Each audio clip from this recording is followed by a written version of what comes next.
Assalamualaikum warahmatullahi wabarakatuh. Innal hamdalillah nahmaduhu wa nasta'inuhu wa nastaghfiruhu wa nastahdihi wa natubu ilaihi wa natawakkalu alaihi. Wa na'udzu billahi min syururi anfusina wa min sayyiati a'malina. May yahdihillahu fala mudilla lahu wa may yudlil fala hadiyalah. Asyhadu an la ilaha illallah wa asyhadu anna Muhammadan abduhu wa rasuluh wa salawatullahi wa salamuhu alaihi wa ala alihi wa sahbihi wa man sara ala nahjihi wa iktafa atharihi wastanna bi sunnatihi wa ihtada bi hadihi ila yaumiddin. Amma ba'du fa ya ibadallah wa ya amatallah, usikum wa iyaya awalan bitaqwallah faqad fazal muttaqun wa ahutsukum ala ta'atihi wa ta'ati rasulih la'allakum turhamun.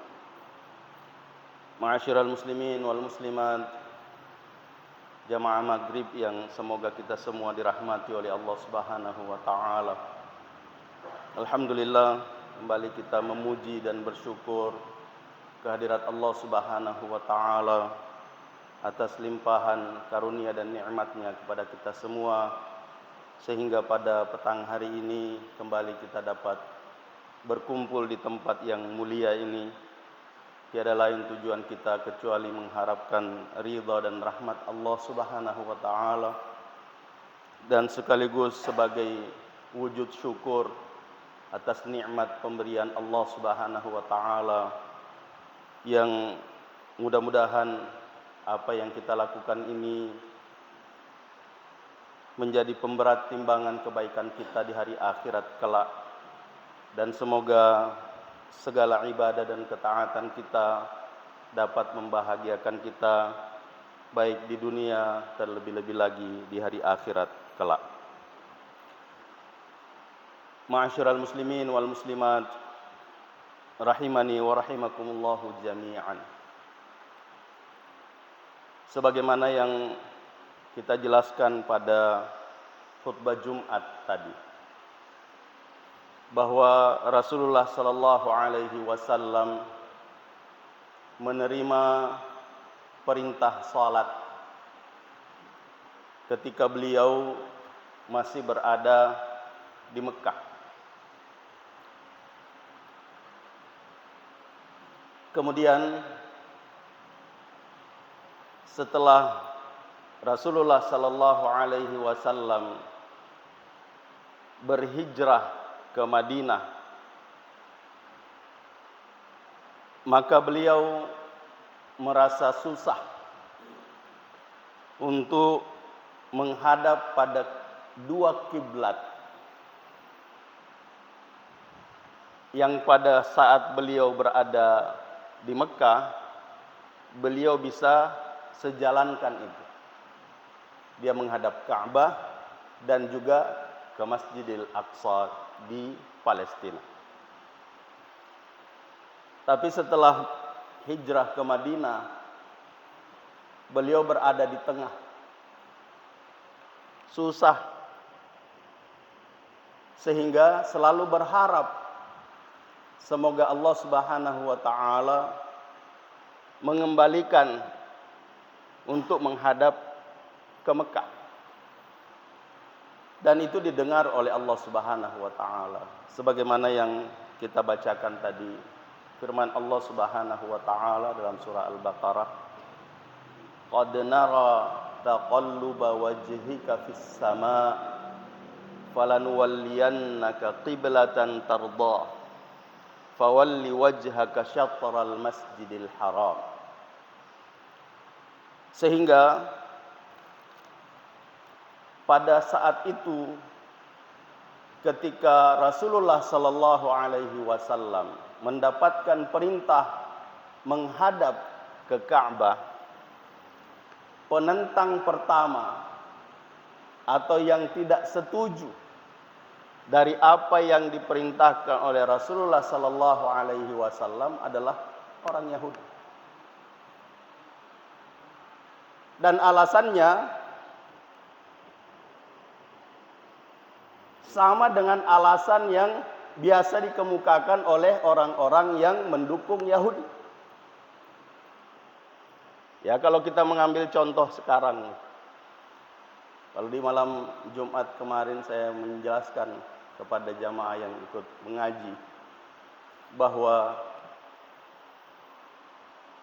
orang Yahudi adalah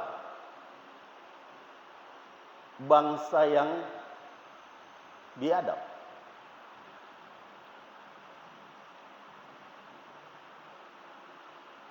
Sehingga Allah Subhanahu wa taala menurunkan nabi dan rasul yang banyak di sana. Dan kita melihat apa yang disampaikan oleh Allah Subhanahu wa taala dalam Al-Qur'an. Dimulai dari surah Al-Baqarah. Banyak sekali kisah tentang bagaimana kedurhakaan orang-orang Yahudi.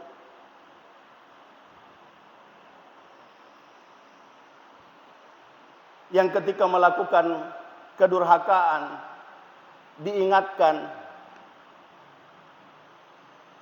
tapi tidak mau ingat, tidak mau sadar, diazab oleh Allah Subhanahu wa taala.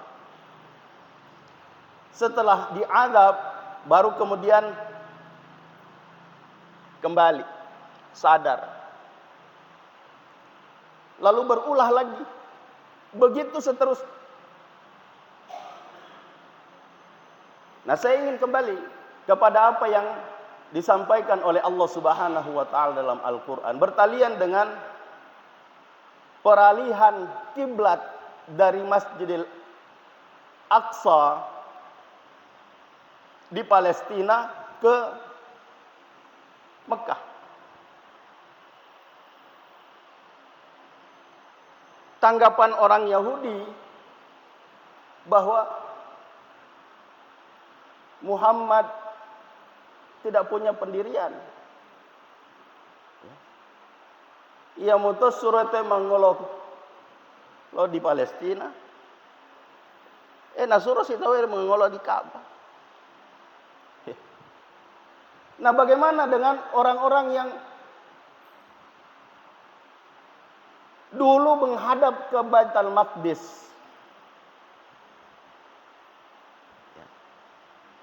Lalu meninggal. Nah, kemudian menghadap Ka'bah. Kata Allah, oh, tidak ada masalah.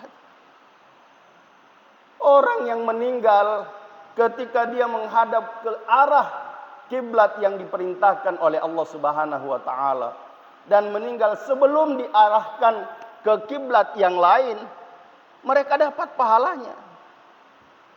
Tapi coba lihat ya. Hebatnya orang Yahudi mempengaruhi orang-orang yang masih lemah imannya. Dan banyak yang terpengaruh. Banyak yang terpengaruh. Khususnya yang memang munafik. Yang kemudian lambat laun mengikuti apa yang disampaikan oleh Rasulullah sallallahu alaihi wasallam. Yang jelas bahwa orang Yahudi yang disebut oleh Allah Subhanahu wa taala adalah orang yang paling memusuhi Islam. Paling tidak senang dengan orang beriman. Allah Subhanahu wa taala berfirman, A'udzu billahi minasyaitonir rajim. La tajidanna asyaddan nasi adawatan lil ladzina amanul yahuda wal ladzina asyraku.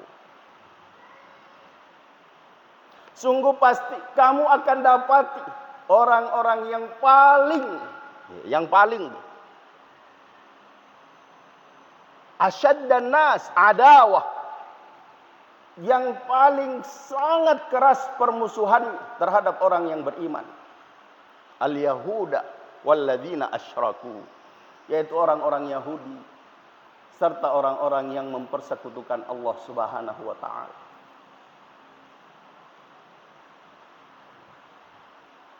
Makanya dalam surah Al-Fatihah itu disebutkan al-maghdub, ya, al-maghdub.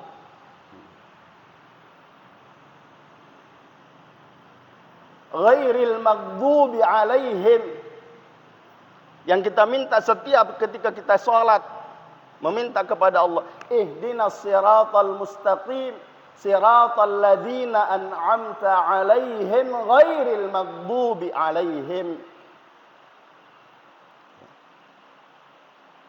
Tunjuki kami jalan yang lurus, yaitu jalan orang-orang yang Kau beri nikmat kepada mereka ya Tuhan. Bukan jalan orang-orang yang Engkau benci, yang Engkau murkai. Kata ulama Yahudi, waladhdallin, ada sambungannya. Dan bukan pula orang-orang yang sesat. Yang dimaksudnya adalah Nasara, yang juga disebutkan dalam lanjutan ayat, la tajidanna asyaddan nasi adawatan lil ladzina amanul yahuda wal ladzina asyraku wa la tajidanna aqrabahum mawaddatan lil ladzina amanul ladzina qalu inna nasara. Tapi sekarang sudah berbeda. Kayaknya dua-duanya sudah mulai bersatu untuk menghadapi Islam, khususnya di Gaza, Palestina.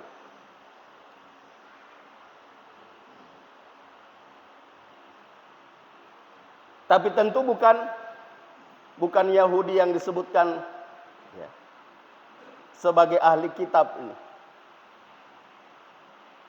tapi Zionis, ya, Israel.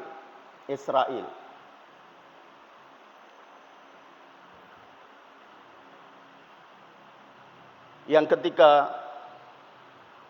di zaman Nabi sallallahu alaihi wasallam, Allah Subhanahu wa taala menyebutkan ahlul kitab itu adalah Yahudi dan Nasara. Orang Yahudi dan orang Nasrani. Ada di antara sahabat Nabi sallallahu alaihi wasallam yang ketika Allah Subhanahu wa taala menjelaskan bahwa makanan orang-orang ahli kitab itu halal untukmu dan makananmu halal untuk mereka, dan perempuan-perempuan mereka halal untukmu.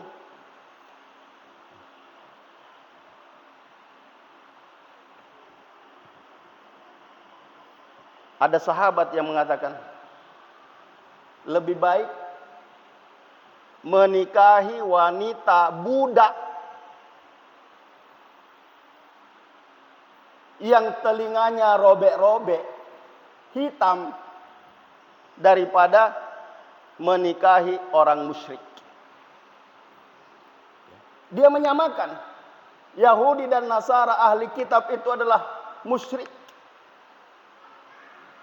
Ketika ditantang oleh sahabat yang lain,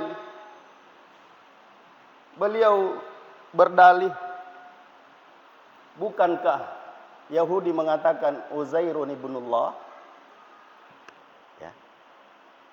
Uzair itu anak Tuhan. Dan orang Nasrani mengatakan Al-Masih ibnullah, Isa Al-Masih itu anak Tuhan. Kemusyrikan apa yang lebih besar dari ini? Kalau orang musyrik yang hanya menyembah berhala, menyembah patung yang dia buat sendiri, yang mereka mengaku bahwa kami menyembah berhala, ini hanya perantara untuk Allah Subhanahu wa taala. Dibanding dengan yang mengatakan Allah punya anak. Padahal Allah Subhanahu wa taala berfirman, "Qul huwallahu ahad." Allahus samad, lam yalid wa lam yulad. Tidak beranak dan tidak pula diperanakkan. Sehingga beliau mengatakan, saya lebih memilih untuk menikahi perempuan budak hitam, telinganya robek-robek, daripada menikahi orang musyrik. Meskipun dia cantik jelita, meskipun dia bangsawan, meskipun dia berharta.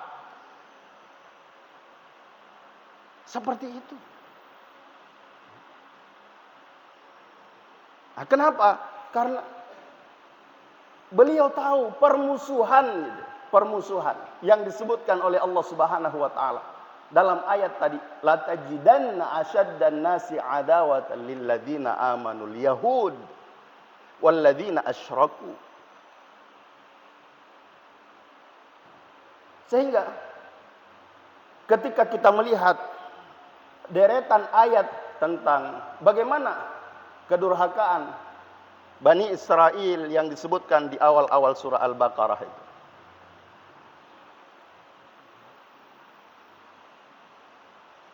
yang kemudian setelah dijelaskan oleh Allah Subhanahu wa taala, lalu ada ayat, afatatma'una ayyuminu lakum. Apa kamu berharap dengan sangat, tamak, berkeinginan keras agar mereka beriman kepadamu? Wa qad kana fariqum minhum yasma'una kalam Allah thumma yuharrifunahu. Padahal di antara mereka ada yang mendengar kalamullah, ada yang menerima firman Allah Subhanahu wa taala. Lalu mereka rubah. Jadi jangan terlalu berharap. Sehingga kemarin saya menjelaskan di jamaah yang ikut mengaji malam Jumat, saya mengatakan ada berita yang sedikit miris tentang Mesir yang sekarang didekati oleh Israel. Kalau kau menerima pengungsi dari Palestina, maka saya akan bayarkan utangmu. Ya, mudah-mudahan kita membaca ini.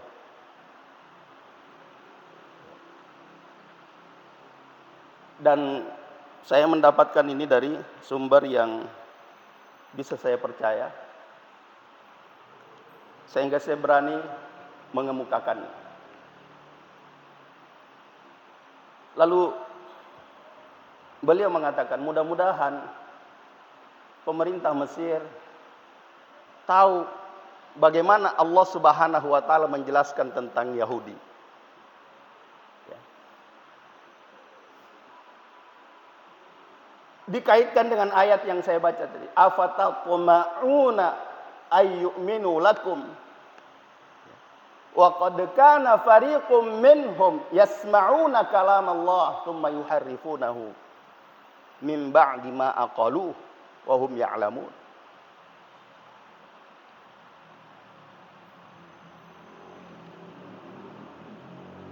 Bahwa perjanjiannya dengan Allah Subhanahu wa taala saja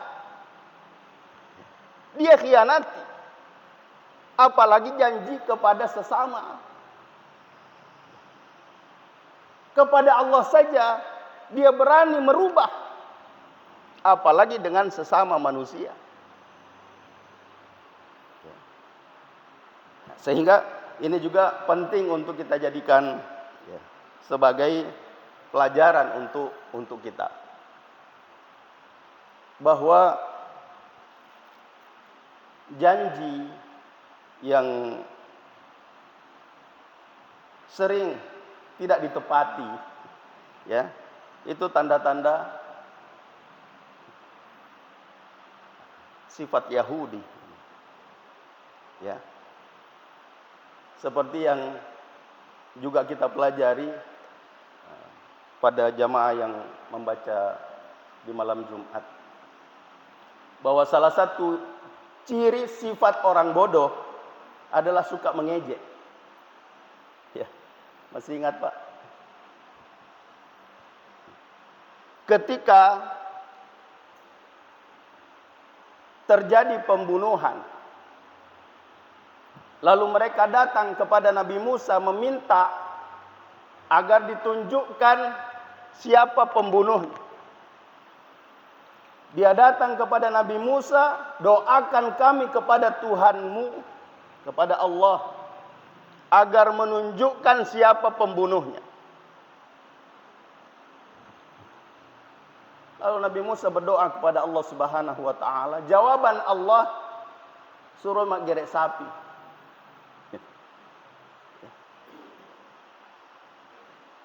Idbahu baqarah. Sembelih sapi. Apa jawaban mereka? Atattakhidunaha huzwa? Apa kamu mengolok kami wahai Musa? Kami datang minta supaya diberitahu siapa pembunuhnya, kok disuruh potong sapi? Apa jawaban Nabi Musa yang diabadikan dalam Al-Quran?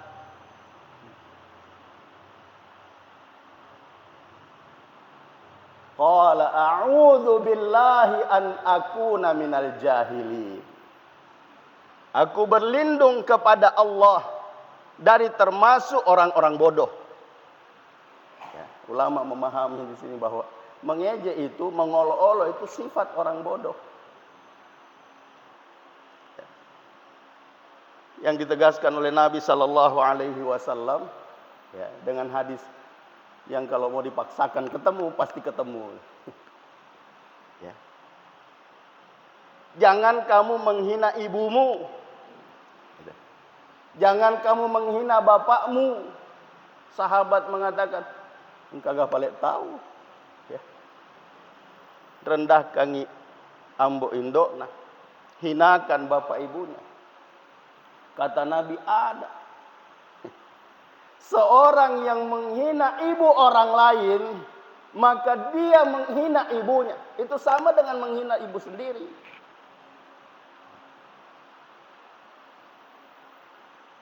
Artinya, kalau kamu mengolok-olok orang lain, itu kembali pada dirimu sendiri.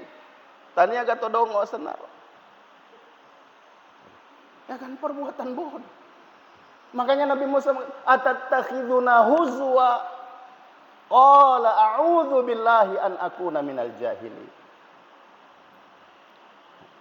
Tapi begitulah orang Yahudi ini. Ketika diperintahkan menyembelih sapi, kalau sekiranya dia langsung menyembelih apa yang diperintahkan, sapi betina, sudah selesai. Tapi mereka banyak alasan. Banyak alasan. Tujuannya memang tidak mau melakukan. Sehingga bertanya, sapi yang bagaimana? Sapi betina banyak. Dijawab, yang tidak terlalu tua, tidak terlalu muda. Bertanya lagi, emagai warnana?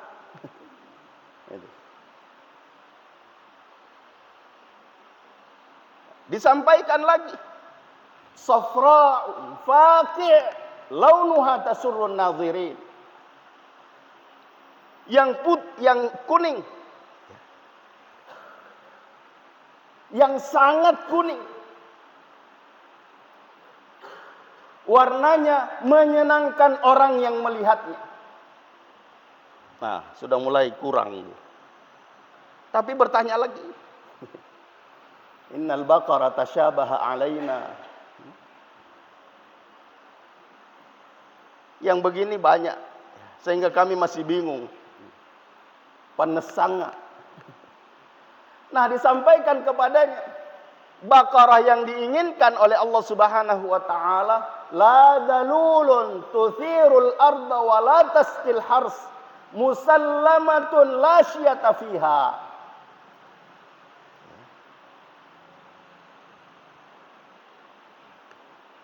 La dalul. tidak pernah dipakai kerja, tidak pernah dipukuli gitu. Tidak pernah dipakai membajak tanah, tidak pernah dipakai untuk menyirami tanaman. Wala tasqil harth, musallamatun, selamat dari cacat. La syiyata fiha, tidak ada kekurangan. Nah, ketika dia sudah bingung, mengatakan, al-ana ji'ta bil haq. Qalul ana ji'ta bil haq. Sekarang kamu sudah datang dengan penjelasan yang benar. Dan dia tidak mendapatkan kecuali pada satu. Ya. Dan ini disebutkan dalam riwayat, dalam kitab Tafsir Al-Jalalain, dan lebih luas dijelaskan dalam Futuhat Ilahiyah, ya, syarah Tafsirul Jalalain, bahwa ketika dia mencari sapi yang dimaksud, maka dia mendapatkan pada satu anak yatim yang mendapat warisan seekor sapi yang seperti jenis yang disebutkan. Tapi anak ini tidak mau menjual kecuali dengan harga sapi seberat emas. Ya. Dia menjual sapinya dengan timbangan seberat emas. Berapa beratnya sapinya ya? Segitu. Ya bisa dibayangkan itu. Kalau sapi ditungka, dipandre materu, ya dek nang kana dipakai jama, dek nang kana dicalla dan sebagainya. Ya bagaimana gemuknya? Ya. Ya taruhlah kalau kita mengatakan pangkat sedi. Siaga kilo roh.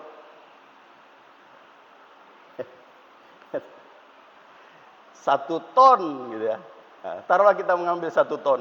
Wih, emas 1 ton. Masuli. Ya. Terpaksa dilakukan. Lalu disembelih. Kemudian bagaimana ujungnya? Ending dari kisah ini luar biasa. Yang ternyata orang yang datang kepada Nabi Musa minta didoakan agar Allah menunjukkan siapa pembunuhnya. Ya. Padahal alena muto. Lalu sapi ini disembelih, kemudian sebagian dari anggota tubuh dari sapi itu diambil untuk memukul mayat tadi. Tuoi paimang, na tepui, na jelok ki. Ya roh.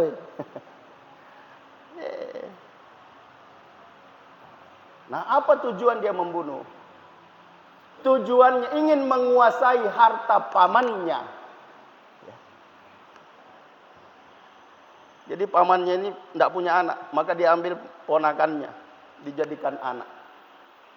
Matoa nih, maega, waramparan. Ya. Ditunggu matinya, tidak mati-mati.